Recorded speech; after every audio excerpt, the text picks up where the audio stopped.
I'm Megan Darvish with TV Insider, and I'm speaking with Imelda, Staunton, and Jonathan Pryce about Season 5 of The Crown. What's that look? I've never seen so many thoughts go on behind someone's eyes. Gratitude. Appreciation. What for? You make a better person of me. And you of me. First off, congrats on a wonderful season. It's nice to be here with you, Imelda and Jonathan. Obviously, these versions of Queen Elizabeth and Prince Philip are the closest to what people have seen in recent years. Was there an added pressure to that, or was it easier to reference, more current depictions of the monarchs in that respect? No, I think it was more challenging for me, certainly, because yes, as you said, I mean, this is the Queen who I feel that people remember the most, and therefore, yes, that added another pressure for me. But then, I had to just get on with that, and not let it influence me in any way. This was just Peter Morgan's script, this Queen at this time of her life, and therefore I spent a lot of time worrying about that and then had to let it go. I think, as far as I'm concerned, that Imelda had the harder job because the Queen is an ever-present image in people's lives in Britain, anyway. And Philip was someone who I only ever knew anything about from what I read about him in the newspapers. And, I never heard him speak in public or make any pronouncements. So he was always a kind of an enigma. So it was, and I think he appeared that way to a lot of the public. So to go behind that mask and to find out what kind of man he really was a challenge, but also a joy to discover that he was a much more rounded human being than I ever thought he was. He was a humane character. He was witty, had a very inquiring mind, thought about science, thought about the natural world, and had a great sense of humor.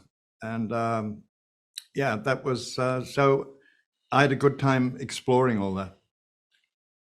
Imelda, obviously, there's a strong metaphor between the Queen's aging and also, the relevancy of the monarchy. For you, what was it like, I guess, playing into that metaphor, and why do you think there is this transition? Is there a transition on the horizon? Because people are questioning her relevancy, and she eventually does, I guess, reemerge as a stronger figure down the line. So where do you think that leaves things at the end of this season for her?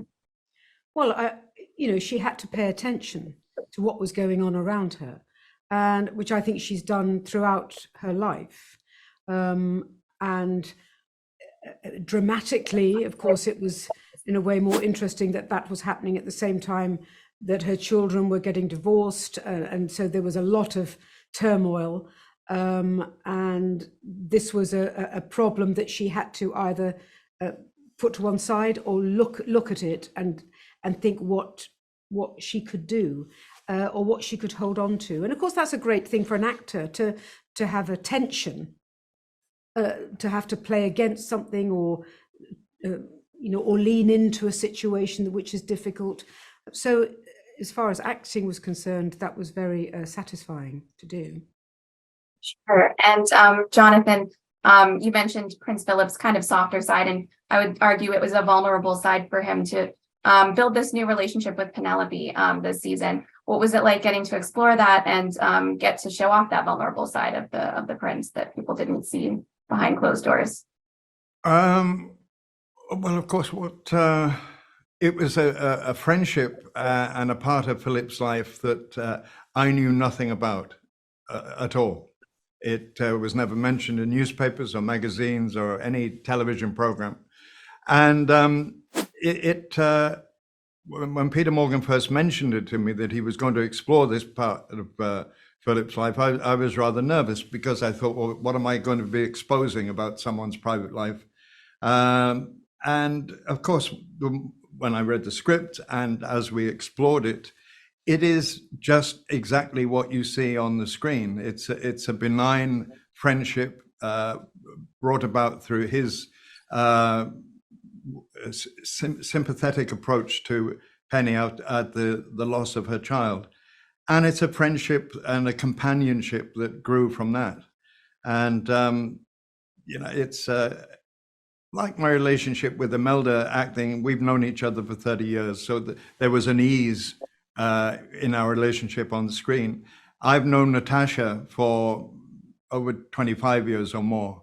And again, there's an underlying friendship, which I felt reflected Philip's friendship in a way.